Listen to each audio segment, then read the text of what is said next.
Hello and welcome back to Lombardi Sweep. Obviously, if you're watching us, you know when we're recording this. If you're listening to the podcast stream, the schedule basically just dropped. We will give our initial reactions to that, and then we will break down day 2 and 3 draft picks like we talked about last week. But first, with me is Trevor Land and Luke Reimer. It's boys' night. Janet is out recruiting kids again, being a teacher and what not changing the world. And us, we get to talk about football. So I think it's a good trade-off. How you guys doing? How you feeling about this schedule initially? You know what, guys, I feel great tonight. I like to introduce myself usually on every show by saying what I had for dinner, so I'll do that again tonight. I had a couple of Popeyes, spicy Popeye chicken sandwiches, so I'm all revved up and ready to go. Schedule's exciting as always. I'm ready for a good show. What about you, Trevor? I can't hear you, bud, but that's okay. So like the initial schedule. Shit, I was muted. I'm back. Okay, cool. Okay, now you answer. Yeah, I didn't mean to ignore you. The schedule is an interesting one. It's one where Zach, you tweeted out, they could you thought they'd go 12-5. It's one that they could do really well. It's also one where this could be a team that could barely reach 500, even with Aaron Rodgers, depending on how some of these teams play. So I don't know if if I'm just a little scared or what, but it could be a pretty tough schedule. I mean, if you base it off of strength of schedule from last year, like everybody does, I think it was the 4th toughest or something. It's for sure a tough schedule by all accounts, but I think the schedule makers actually helped the Packers out a lot. I tweeted out, Saints week 1 is probably best case scenario. You don't want to go to New Orleans anyway, but if you do, it's good to go week 1 because they always lose those games, 3-7 over the last 10 years. There's also so much turnover on the Saints this year since they had to cut everybody and no Drew Brees. So I think they're still going to be learning how to play together. And if we do get Aaron Rodgers back, I mean, this is pretty much the same exact team. So I think the experience, the cohesion, the chemistry will give the Packers a leg up there. Week 13 bye is always good to see. 4 out of the last 6 games being at home is great to see. A week 18 game against the Detroit Lions, if it has to be a divisional game, I like that being the week 18 game since Lions will have nothing left to fight for. So yeah, I like it. I was gonna say right at the top 2. I know we'll break it down next week or whatever, but I think just looking at it, I think we can obviously see 2 wins right away. Seattle coming to Green Bay. Russell Wilson can't play in Green Bay, and the classic Packers-Bears Sunday night football game that the Packers always seem to win by 884 points. But as far as the bye goes, I was going to ask you guys: would you rather have an early bye or a late bye? I think we all might be in unison on this answer. Late by a long shot. Yeah, same here. Yeah. The week 4 bye is always a fucking killer. Mm-hmm. I look at it. I am loving the week 4 and week 5 Steelers and then at Bengals. Big Ben is old as hell. And as much as we question Joe Barry, if he blitzes like he usually does against this Bengals team, Joe Burrow might not make it out of the first quarter, and they might get like 20 sacks. Nothing against Joe Burrow, but it would be a fun defensive game to watch for the first time in a while. To be completely honest, I think the Steelers' offensive line is worse than the Bengals. So I think if we do it against Big Ben as well, we could stat pack those games, which would be fun. That'd be good. That'd be Joe Barry's ultimate delight. If he gets like 20 sacks, even though he gives up with like 60 points, he would be creaming his jeans on the sideline. He'd be having a good time. Hell, that would give him a job in the NFL for the next 20 years. Those Probably. Okay. Enough with the schedule. Let's jump into the draft picks. Obviously, there's a lot to go through. I believe 7 over the past, or the day 2 and 3 picks. We traded, 8, because we traded 1 away. But we can start in the second round. Pick 62, Josh Myers, Ohio State center. I'll let you guys talk about him first. I did a lot of film on this guy. I initially hated the pick, and now still kind of there. But Trevor, what's your thoughts on Josh Meyer? I don't know a whole lot about offensive linemen, defensive linemen, like nearly as much as you, Zach, obviously. So I don't think it would be smart for me to touch on it. Having a guy from Ohio State, obviously he's played against some decent players, so that's good. But for the pick, offensive line, we talked about they needed help for sure. And I like that we got help. At the same time, I wonder if we could have got him later. And this will be a trend with the rest of the picks, but it seemed like it. And again, just because ESPN says something doesn't mean it's right, NFL.com. But when almost all these places are saying he's not really a second round talent, he should have been taken late third at, that's about where, if not later, that's not a good look,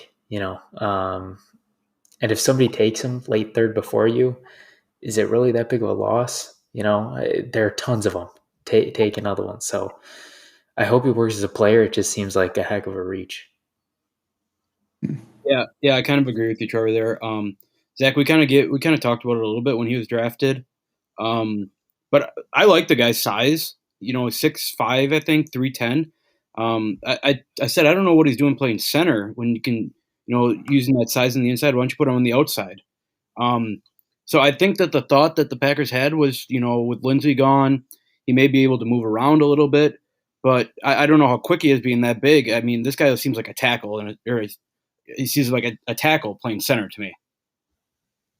100%. I mean, if there's one position you don't need length and height, it's the center position. And to be completely honest, a 6'6" guy in cleats is 6'7". He plays way too high anyways. It's one of his big faults. He plays too high and is completely off balanced. Try throwing over that. Try hitting a slant around that. Rodgers obviously moves and navigates the pocket extremely well.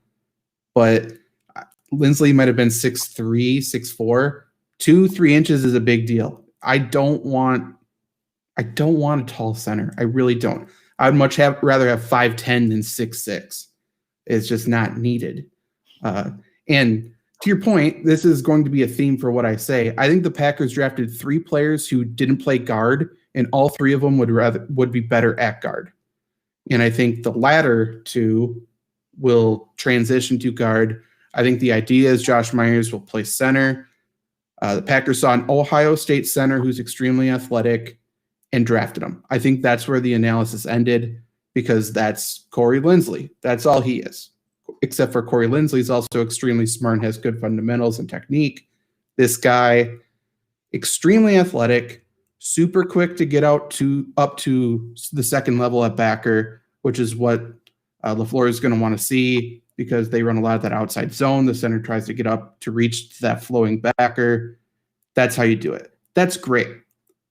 He leaves a little bit too early. That's not a massive problem. His biggest issue is he doesn't know how to take angles. He doesn't know how to square up on anybody.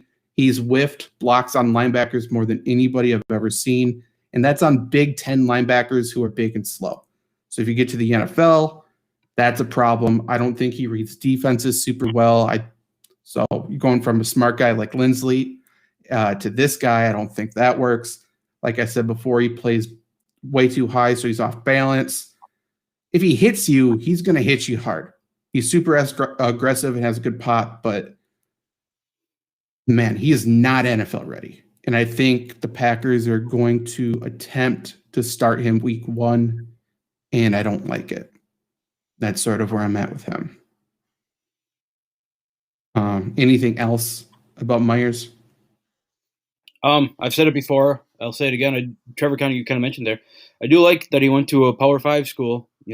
Zach, you just mentioned that slow linebackers there, but it's still that's the most NFL ready Ohio State. Playing at Ohio State is the most NFL ready is going to be before getting to the NFL. Yeah, for the most part. I think Ohio State was pretty 50-50 for pass and run last year.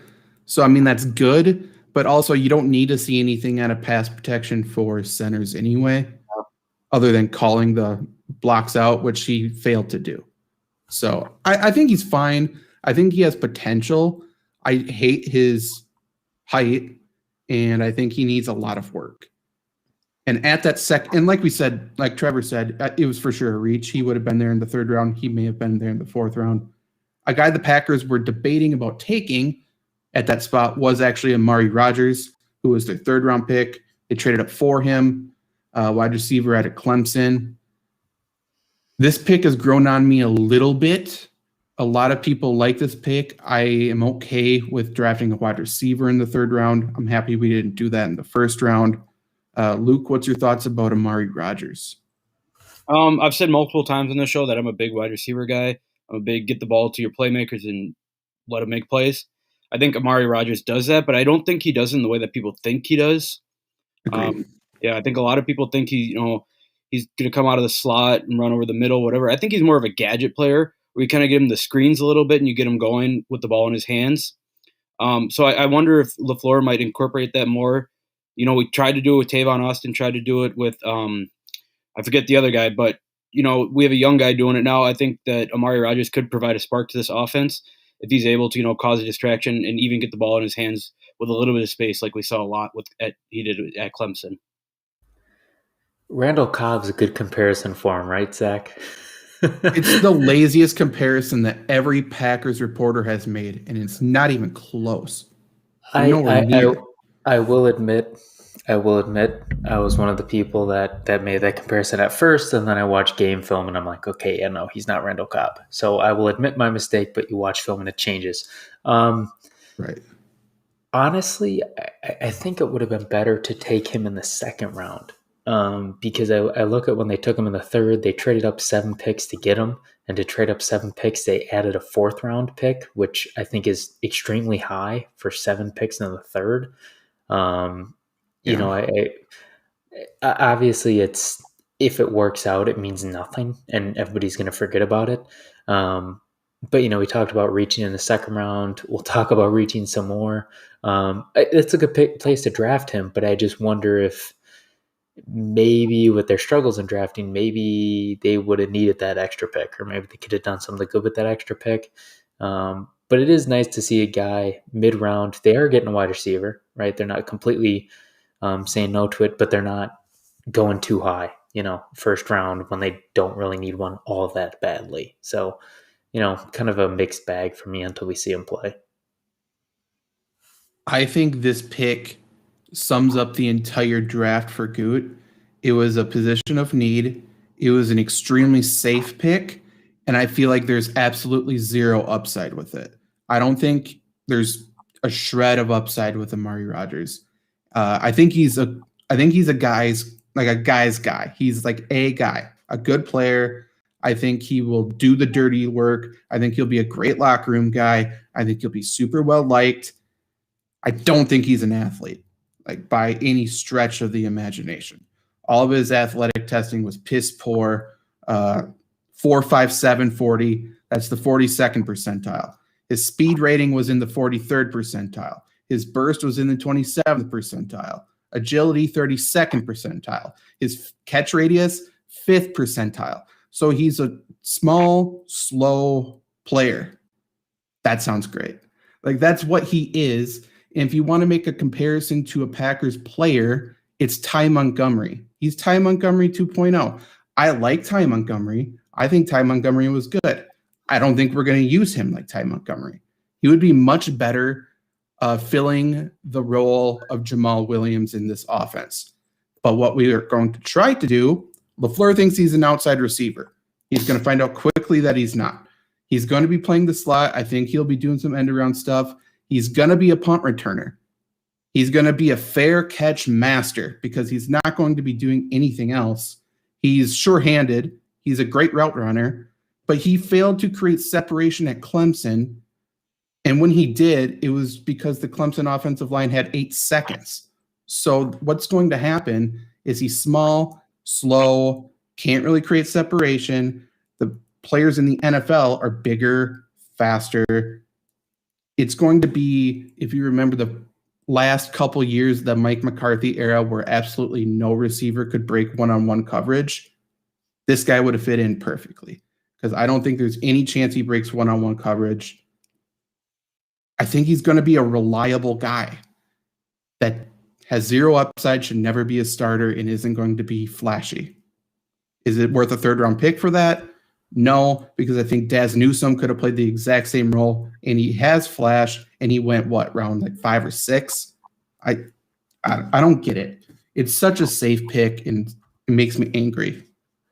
He seems like he could be almost like a Jazz Peavy with Wisconsin, just with less speed. Like, Jazz Peavy was never a great wide receiver. He never really got open. He was good on the end rounds, and I think it's a great thing if you use him correctly. But what have we seen with the Packers? We get fast receivers you should use in gadgets, and we don't use them in gadgets. So, to your point, that's true. They're probably not even going to use him for that point. They are probably going to put him on the outside, put him in the slot, and act like everything's fine. And people are raving about his blocking, and it's good that he's a willing blocker. But again, he blocked corners that were in the ACC. He's a 5'10", slow, not super strong guy. It's not going to work in the NFL. It's just not. I hope he makes me eat my words. And like I said, I think he's a better football player than he is an athlete. So I think that alone will make him exceed his athletic limitations a little bit, but he's still not going to be a star. He's not going to be Randall Cobb. He's going to be as good as Ty Montgomery was as a wide receiver, which, again, we made him become a running back because he wasn't a very good wide receiver. That's what I think. I wasn't going to let you slip Daz Newsome in there, and I couldn't talk about him. So yeah, talk about him. I was going to say it just sucks that Chicago got him in the 6th round or whenever they did, because I think Daz, would have worked perfect in this Green Bay offense. I agree. At the same time, and hey, I love Daz Newsome too.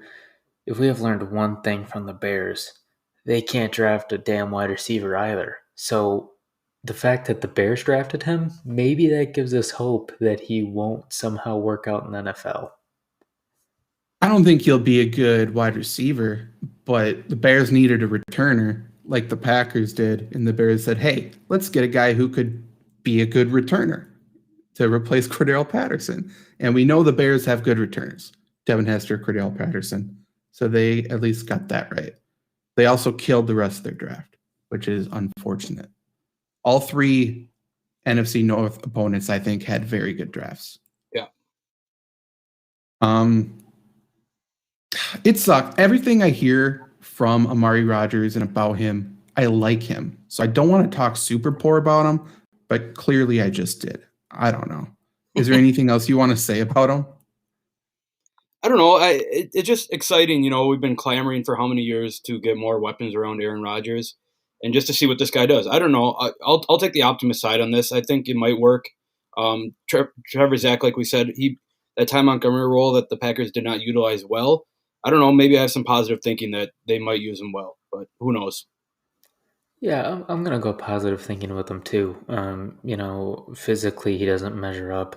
Obviously, catch radius, that's not something that he just performed poorly. Like, that's just him not being big. Some guys test poorly, granted, usually not that poorly. But, I mean, if you're going to get a wide receiver who isn't really great physically, at least on paper, I'm at least glad they're getting somebody who's a grinder, like you said, good in the locker room. He has experience playing with good quarterbacks and good systems on big stages. So, he might not be the perfect prospect. He's probably not the guy any of us were looking for among wide receivers. But, you look at what he brings to the table, and it sucks, but it's not something where you're like, son of a, cursing Gutekunst's name. It's like, all right, I think you went mute at the end there or something. I'm not sure. I'm sure your point was valid, though, Trevor. Yeah. I can't even remember what I was going to say. Oh, the fact that being a good locker room guy, a grinder and stuff like that, I think there was two very clear points of emphasis for the Packers scouting department, Goot and all that, for the guys they wanted to bring in. One was versatility. They valued that over any other skill. And then personality, how good of a guy they are. locker room fit, they made that number 2. And then like how they actually are as a player was further down the line. Like I think that was the running theme for every single player. And is that wrong? Not necessarily. Is that right? I think not necessarily. At some point you need to draft people who can perform. And not sure if they did that. And a great example of that is my boy Royce Newman here in the 4th round. Boy, this guy. He's got a nice mullet. I'll start off nice there. He will be 24 before the season begins, so a pretty old rookie. Do you guys have anything to say about him before I just break him down a little bit? Yeah. To your point, you talked about guys who can play multiple positions. I think that's good. I think you need to have a happy medium, though. Like you said, like it's great to have people that are versatile. Like Elton Jenkins is one of them. Like it's granted he's amazing at everything he does, so it's a little different. But it's good to have versatility. Like when injuries come, but you also need to have guys that can play a position and play a position damn well and play a good role and be kind of sucked into it, so you don't have to worry about it. You can just cast it aside instead of moving pieces all the time. And especially if you're going to draft a guy like that, he better be good. And this guy, again, is a reach. So, again, me not being exactly an offensive lineman expert, it doesn't make a whole lot of sense, especially with guys that were still on the board. Some decent linebackers that I thought could have worked well. So, just as a whole, it's like, it's almost like we're preparing for the whole team to get hurt. I mean, that's really seems to be the only thing. Or just guys are going to leave in free agents. Let's just get a guy who can play 4 positions. Yeah, I like the offensive line depth here, but Trevor, like you said, I would like good offensive line depth, players who can play, football when they need to. Um, when I saw a little bit of film on this guy, it looks like he has nice footwork, but I think with his footwork, he lacks in being able to get his hands on defensive linemen. From what I saw, Yes. He doesn't pack a good punch, but he does have the ability to shift inside outside. I don't know how well that's going to play, in an NFL scale with superstar freak athletes, but I like his footwork. Yeah, I mean, to your point, I watched more film on him than any of the other 2 offensive linemen. Just he intrigues me. I don't know why he's in the NFL. I don't get it. He's not bad. It's just like, oh, this is a really good college lineman who decided not to go out for the draft. That's what he screams to me. He started 12 games at left guard his junior year. Last year, he switched over to right tackle for 10 games. And he, from his words, and it showed on tape, he liked playing guard a lot more because he got help from the tackle. And he struggled at tackle because he had to adjust to the speed of those outside rushers. Well, NFL's a whole lot faster than how things move at Ole Miss. I can promise you that.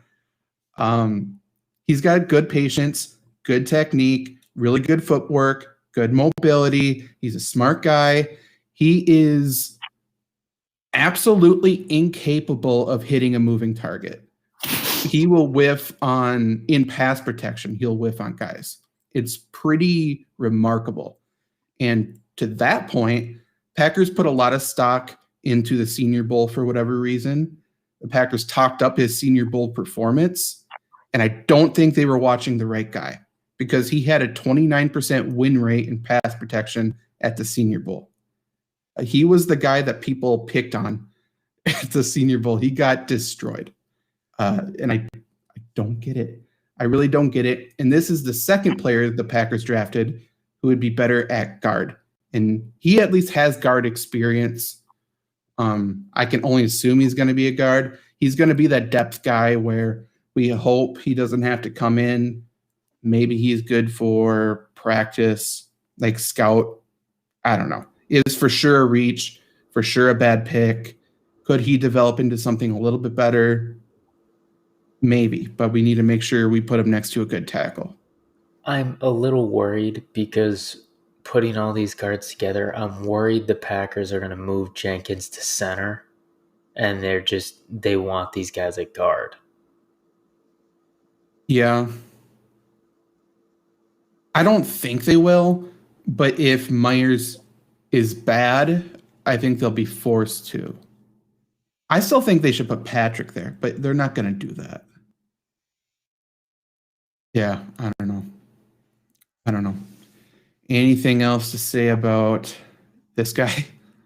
As a hair guy, I like his hair. Oh, great hair. Great hair. Again, though, super safe pick. He is what he is. There's zero upside, and it's like every other pick. Like Goot was like, oh, this is a need. Let's draft this one guy that we looked at. That's basically what it is. We tried to fill every single need in the draft, which is good, but we put a preference over versatility, who they are as a people, and position of need before talent on every pick. And it's good for depth. It's not good for winning games. Okay, so next one, defensive lineman, 5th round, 173 to Daryl Slayton, inside defensive lineman out of Florida. My big note was that I think he peaked in high school. What do you guys think about him? I think that's everyone's big note is that they peaked in high school, right? Same, yeah. Go ahead, Trevor. I just, again, I thought, okay, they reached for Myers, whatever. Okay, they traded up a lot for Rodgers, whatever. Okay, they reached for basically everybody. Surely they can't reach any more than they have already. And then Gutekunst said, yeah, about that, I'm going to do it again. I truly don't think, and everybody's going to tell me, well, you don't know that. I don't think this dude would have been drafted. I don't think this dude should have been drafted. And guess what? If you liked him that much and he was drafted, no offense, but if he's going in the 7th round, it's probably not that big of a loss anyways. Like, name the last time a 7th rounder was really that effective. He just looks... I'm going to... whatever. I don't care. He doesn't know where I live. He just looks fat, slow. He looks like he does not care. He looks like he takes up space like a Raji, but somehow can't even do that correctly. And I guarantee you, if this guy played anywhere, I say played, he just stood there half the time. I guarantee you, if he played anywhere other than Florida, he would not have even been thought of, even as an undrafted free agent, maybe. I question how much the college got into him, because I wasn't impressed at all. It's like they're trying to replicate BJ Raji without any of what made BJ Raji good. They just got a big fat guy and said, go for it. Yeah, I agree with everything you said there, Trevor. He takes up space. He's not very good at taking up space, which is wild. But what I think he can do for the Packers, if he gets playing time, with starters, whatever, I think he gives the defense the ability to move Kenny Clark to a 4 technique. And I think that's a little better suited for Kenny Clark. So I think he, indirectly helps the Packers defense, not by his skill, but by his position. Yeah, for 2 characteristics I wrote down for him. It's sad. I think he's unathletic, and I think he's low energy, which is good. I mean, that's why he is, though. And to be completely honest, when I say I think he peaked in high school, I think he would have been drafted higher or more sought after if he went directly from high school to the NFL than what he put on tape in Florida, which was terrible. He should never, ever, ever, ever, ever be an every down player. However, in super short bursts on early downs, I think he can actually be effective. I think he's capable of being a run stopper. But if the opponent goes hurry up, if he gets caught on the field, it's going to be a disaster. And then on 40 tackle attempts, he missed 8 tackles, which is just effort. Like, that's nothing more than effort. He's late to react. He gives up when there's a long, like a wide run. If it goes outside the tackle, he's not even chasing them. It makes no sense, this pick. It's such a bad pick. But I do think he can be a run stopper. He is the Garfield of defensive tackles. He's big, he's fat, he's lazy, and he just does not care. Those tackle numbers, Zach, those are like Albert Hainsworth numbers. Pretty much. He's Albert Hainsworth, except for he doesn't have a good reputation before he starts to be lazy. Doesn't have a $120 million contract either. That too. If he showed up to minicamp at 400, it wouldn't surprise me. Like if no one saw him and all of a sudden he was just eating all of Eddie Lacy's China food, I think he would be. It would be on brand. He seems like a guy that I'm going to see out at the bars on Saturday nights. For sure. With some very rare exceptions, ESPN, if they don't even have your picture as a draft prospect, you're probably not very good for the most part. Very true. Also, the whole Florida thing has turned into a pretty bad reputation as well, especially for people who already are putting on tape that they're low energy, unathletic, all of the above. Let's move on to somebody I like. 5 picks later, cornerback Shamar Jean-Charles out of Appalachian State. Luke, what do you think about him? I don't know much about him. I didn't watch a lot because he went to Appalachian State. Like I mentioned times, even in the show, Appalachian State is not a great football school. I know they got their big win over Michigan in 2007, but in terms of NFL talent, it's not a great football school. Sure, it's a need. It gives depth at cornerback. I like that. I don't know. I'll be honest with you guys. I don't know anything about this guy. I just took him right off my radar. That's fair. Appalachian State last 2 years has actually been decent. I mean, granted they don't play anybody, but they've been ranked 1 or 2 times. They were ranked last year. I haven't watched a ton of film on this guy. The one thing I do know is he seems small. Once again, 5'11", also 190, which isn't great. Granted, box scores don't tell you everything. We've gone over that plenty of times, but he really came into his own the last 4 games of the season. Granted, he played Arkansas State, Campbell, Marshall, and Charlotte, I think. I don't even know what that logo is. But he started to pick up a little bit. So maybe in Appalachian State, when they were good, their defense was okay. I'm extremely biased. I'm not even going to lie. I was looking at Rashad Wildgoose here. Because A, he's my guy. B, that name is awesome. And C, I'm going to trust a Wisconsin guy over Appalachian State 10 times out of 10. But overall, again, not backbreaking. But it also helps that it was a 5th-round pick. Hard to really screw that up. I was surprised Wildgoose actually dropped as far as he did. I thought he'd be gone by this pick. But I watched a lot of tape on Shamar. I like him quite a bit. It wouldn't surprise me if he was the starting nickel corner before the end of the season. He's not a very good athlete, which is why he would be better on the inside. But he's extremely aggressive, playing the ball and in the running game. He's a dart. And he's extremely good at reading the receiver, like through the receiver to the quarterback. So, if he's not matched up with maybe Jamison Crowder, if he's matched up against Adam Thielen in the slot, let's try to give someone to help him out. But other than that, I think he's pretty good, and he's not worse than Chandon Sullivan. I'll put it that way. I think he has just as much upside as him. But yeah, I think it's a good value pick. This very well could have been the best value of the entire draft for the Packers, in my opinion. I was going to say, Zach, it sounds like he's been your favorite one we've talked about so far yet. For sure. Just because I don't think we had to reach for him. I think he was supposed to go here. That was just nice. I will not have any Sullivan slander. But outside of that, he's good. It was weird. I was kind of expecting them not to draft something of need. I was expecting them maybe to go for a wide receiver. But, at least you question maybe, again, he puts us up at a Florida who he definitely would have gone higher. But, maybe he's getting missed because of that Appalachian State.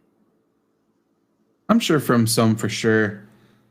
I didn't think they'd draft cornerback here either. I thought Gudikins was going right across the columns of need, and I thought he was going to take a linebacker because that was the next on the list. But he waited until later and took a bad one, so that's good. Next pick here, someone Packer fans, Wisconsin fans know quite well. 6th round, 214 offensive lineman Cole Van Lanen. I was happy to see him get drafted in general. Him going to the Packers was a good business move. Luke, obviously, hometown guy there.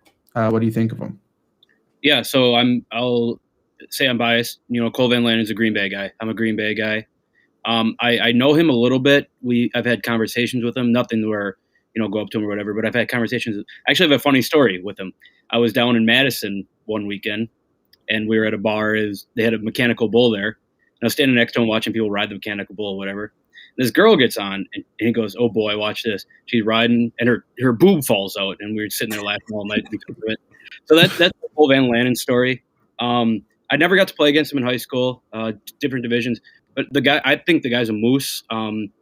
Obviously it's exciting, a Wisconsin lineman, who could either go, there's two ends of the spectrum there. But I don't know. I've always said that I'm an offensive line guy, offensive line depth guy. Maybe it's a bias, but I like the pick. He's a Green Bay guy. He knows exactly what's going on in the Green Bay locker room. Green Bay knows what they're getting out of him. I don't think it's a bad pick by any means.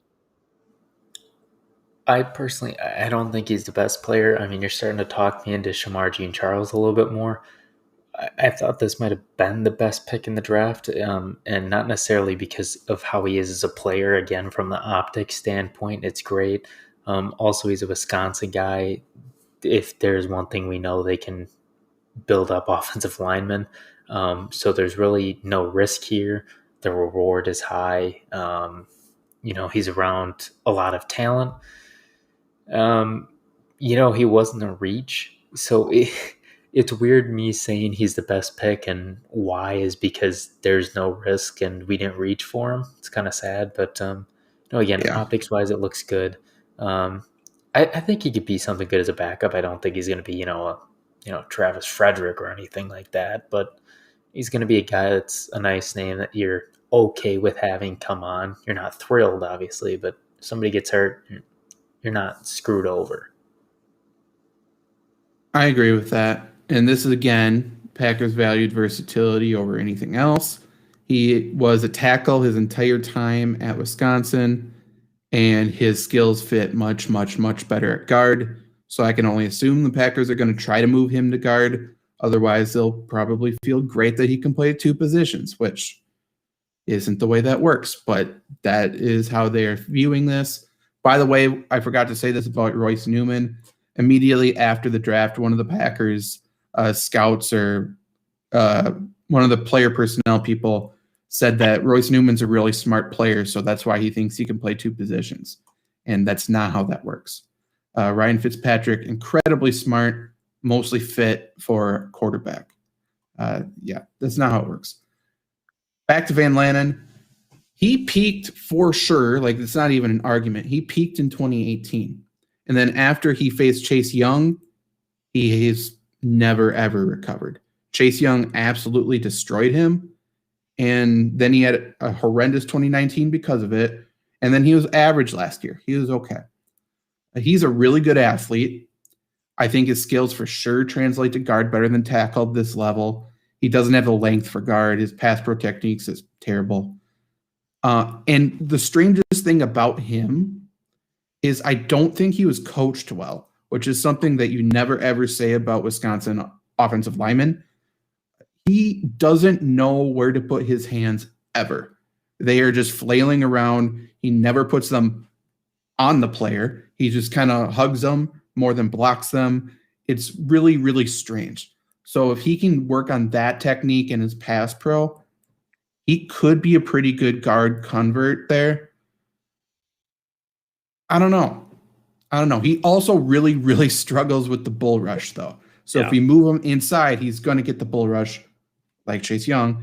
And I don't know. He's for sure not 2021 ready. But if he can work on his technique and stuff, It wouldn't be super surprising to see him start at guard next year, talking 2022. I think there's actually potential with him at the very least, which is nice to see out of a 6th-round pick. That's all you're looking for. Something he has going for him too is, you kind of mentioned, he's going to be a fan favorite in Green Bay. For sure. You know, he's not going to get boos. He's not going to get anything. All he's going to get is support. So, you know, I think it's going to end up being a developmental project, like you said. And I think, you know, the support around him might help him out with that a little bit. I agree with that. And the sad thing is, I would have been happier with taking him in the 4th round than taking Royce Newman in the 6th round, just because of potential alone. And obviously they were flipped. Obviously a huge separation. What is it? 80 draft picks. It's a little upsetting, but that's the way I feel about those two guys. Anything else to say about him? Okay, Packers got their linebacker in round 6 to 20. Isaiah McDuffie, questionable pick all around, Boston College guy. Trevor, I know you said something about him being frustrated on draft night. What do you think about him now? I don't like it. You know, like you said, 6th round, you're going for, you know, potential, what you can have. If you want a 6th round guy to play good minutes, you're an idiot. Like, it happens, but that's not what you should be looking for. And when I was looking at the linebackers still available, I thought there were better guys than him. I thought there were better guys than him that were not drafted. You know, granted, one of the guys that I've been really, really big on, Dylan Moses out of Alabama, he has had loads of injury problems. But again, it's 6th round pick. You're going for potential. Dylan Moses has great potential. You know, we talked a little bit about Tough Borland, mostly for the name, but potential-wise, I think he's better. Patty Fisher, even though he's from Northwestern, and we know how I feel about Northwestern, you know, I think he's better. I think Justin Hilliard is better. You know, so I just looked at the pick and I was like, why? You know, again, if you're going for potential, it seems like it's flipped. It seems like they're going for who can start now, and that's not what your goal should be. This guy, he screams like the guy who tries really hard, but never amounts to anything. I think he can fly all over the field. I just don't think that he, you know, I mean, he's shown that he can make tackles, but there's shown a lot of times where he misses tackles. He's running in kind of with his head cut off, doesn't, you know, missing his holes, missing his spots, whatever. He's kind of small for an inside backer from what I saw. And his zone coverage wasn't well in the film that I watched. I don't know how much he's going to provide in pass defense or even rush defense. I think this is kind of an energy kind of guy who doesn't really produce off of his energy. Yeah, obviously linebacker is what he's labeled as. In my opinion, and I would hope this was the thought, I think he's just a special teams pick. And if that's the case, I think he's good. I wrote down he has good burst, he likes to hit, and he's bad at absolutely everything else. And to me, that's great for special teams, and it's bad for defense. He's small, he's not super athletic. To your point, he runs around with his head cut off. He just running around trying to hit somebody. Perfect. Put him on kickoff. That's all we need him for. If he plays any defensive snaps, hopefully he's going after the quarterback and doesn't have actual responsibilities. That's my thought on him. It feels like the Packers are going after the special teams guys that we don't need. Like, Amari Rodgers is okay. Like, they can put him at punt returner, but like, we need a explosive or at least quick special teams guy, and instead we're getting guys to make tackles and slow returners. It just seems like it's kind of all backwards. Yeah, I think we did get a good gunner today in Blake Bortles. I think you just put him on punt team, you put him on kickoff. I think he probably is the next Taysom Hill. You look at the rushing numbers, Blake Bortles kind of blows him out of the water. It's not really that close, but I am trying to compare the two because Taysom Hill could be the next Blake Bortles at this point, but it's a little too early to tell. The boat has come to the bay. The boat has docked. Blake Bortles is in town. He's going to be throwing passes, ripping cigs, all mini camp long next week. I'm very excited for it. Hey, playmaker, put him wherever he wants to go. That's my opinion. So, hey, we got a special teams guy. We also got a guys guy, Trevor. He's one of those guys, you know, you put him as a gunner, the returner just sees him, automatic fair catch. He could be 50 yards down the field. He doesn't want to have to deal with that. Do you want a Pat McAfee, Trendon Holiday part 2, except to get knocked out? Absolutely not. Blake Bortles is a man's man. He is what I wish Todd Gurley could be at times. And seeing that, as much as Packers Twitter hates or fights over everything, when you get a guy that everybody genuinely loves, that's how you know this man is a god among men, so to speak. Mm-hmm. Trevor brought up Packers Twitter fights over everything. We're looking at you, Aaron Nagler. If we're going to talk Blake Bortles, I'll just give my input here real quick and how this kind of relates to one of my favorite football players of all time. Blake Bortles and Johnny Manziel were both drafted first round in the 2014 NFL Draft. Blake Bortles is coming to Green Bay. They're both quarterbacks. This is the closest that we're ever going to get to Johnny Manziel being on the Packers. But that's not discrediting Blake Bortles. He's one of my favorite players in the NFL. But this is, I guess, we'll just make him I'll make him honorary Johnny Manziel in the Packers. So thank you, Blake Bortles. What an honor. What an honor. I'm very excited. We Blake better get Bortles jerseys. Needs to get on this podcast. If he had a Twitter, I would have been flooding his timeline today. I need to get him on. I'm so excited. I was like shaking. I thought it was a joke. I had to triple check it. We wouldn't be able to get anything done. We'd just be giggling like schoolgirls trying to interview him. And he'd just be, smoking cigarettes, just shooting shit. I interviewed one of his teammates and we just talked about Blake Bortles for like 15 minutes. I wasn't even talking to him about his game. I'm like, so what was Blake like? Like, what did he smell like? I was just super geeking. Okay, last pick here. Last pick, possibly the best pick the Packers had. It wasn't a need, but it's a good pick. 7th round, 256, running back Kylan Hill out of Mississippi State. A lot to like about it. A lot of people were surprised to see him there. Trevor, were you one of these people? Yeah, I was. I wasn't home. I just got the update when we took him. I wasn't surprised to see his name still available. Obviously, people drop, and running backs is so tough. You really got to be elite to be picked in the first 3 rounds. But this is a guy that consistency isn't always there. But from what I saw from him, I want to say 2 or 3 years ago at Mississippi State, which granted is a while ago, he was damn good. He was one of the best running backs in the nation. Nobody paid attention to him at all. And he still showed flashes of that. I feel like he's a lot kind of like an A.J. Dillon. Now, let me speak this through because he's nothing like A.J. Dillon. I feel like he's A.J. Dillon in the fact that he's definitely a project. He's not somebody who can throw on the field right away, but if you do throw him on the field right away, I think he can give you some plays where you see the potential, you see his ability there. He's got kind of that stuff he just still needs to learn. Love him. And again, 7th round, sheesh, love the pick. Yeah, I think a more fitting comparison in my mind was to Christian Michael. I think the guy, he runs with his head down. He doesn't care where the hole is. He's just going to plow into people.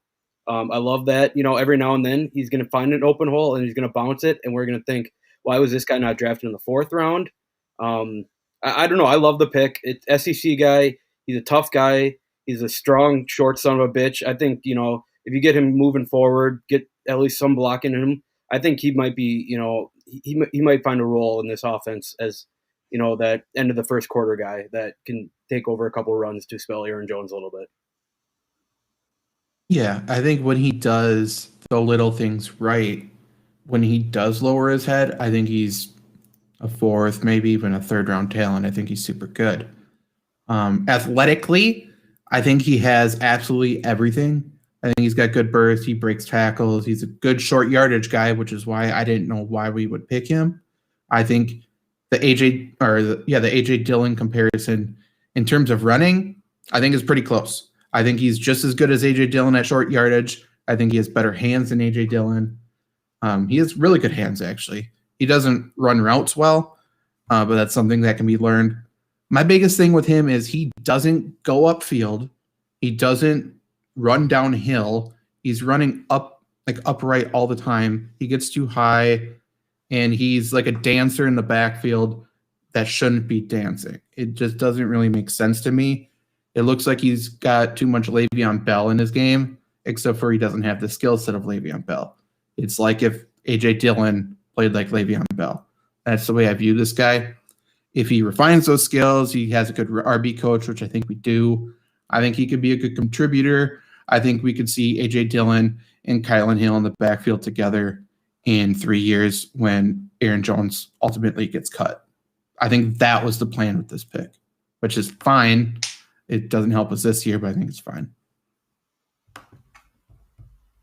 Yeah, for me, Kylan Hill, again, stats aren't everything, but you get a guy who runs for 1,300 yards in a season in just 13 games.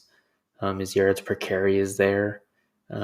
Receiving isn't great, but receiving also isn't everything. Guys like Melvin Gordon, Jonathan Taylor, granted, they aren't the best receiving backs in the league, but they're serviceable, and they didn't catch anything in college. And again, like Luke said, SEC. SEC is a different beast, so seeing him not only be able to play in the SEC as a freshman, but also, be able to do it successfully for a 7th rounder looks good. Yeah, I think that's the point. It's 7th round, so you're expecting nothing, and I think we got someone who could contribute, which that might be my only A grade for the entire draft, in my personal opinion. If you guys had to grade the entire Packers draft class, where would you guys sit at? Luke, you go for it. I gotta pull him up again. Based off what we talked about, I give it around a high C, low B, maybe even a C to a low C. I think we did find positions of need that we needed, but like we mentioned, the theme of the show was reaching for them. There's other players available. I think we did fill some holes. I think there's a little bit of potential that may be able to develop for a couple of guys to start or even play this year. It wasn't it wasn't crazy great draft or anything. I don't think it's crazy horrible or anything, but I put it around average.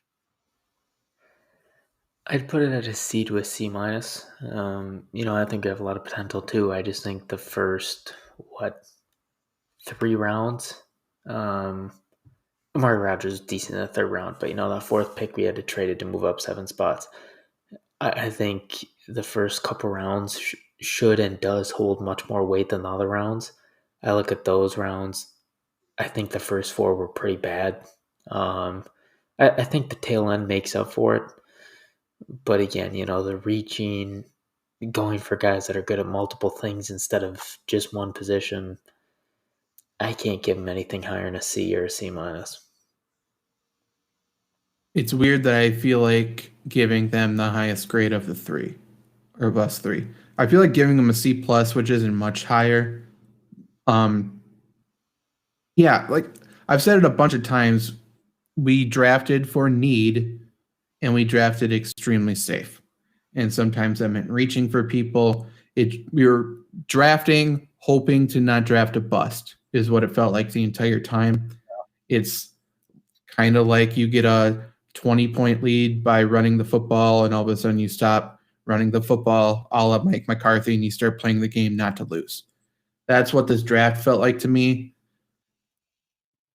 I put the over-under for some people. I asked, will the Packers draft over or under 1.5 starters in this draft? I think under. I think it ended up being under. I think Stokes will start by default. I hope Myers doesn't start. And I don't even think Stokes necessarily is day one starter skill wise, but I think he just will be by default. So I don't know.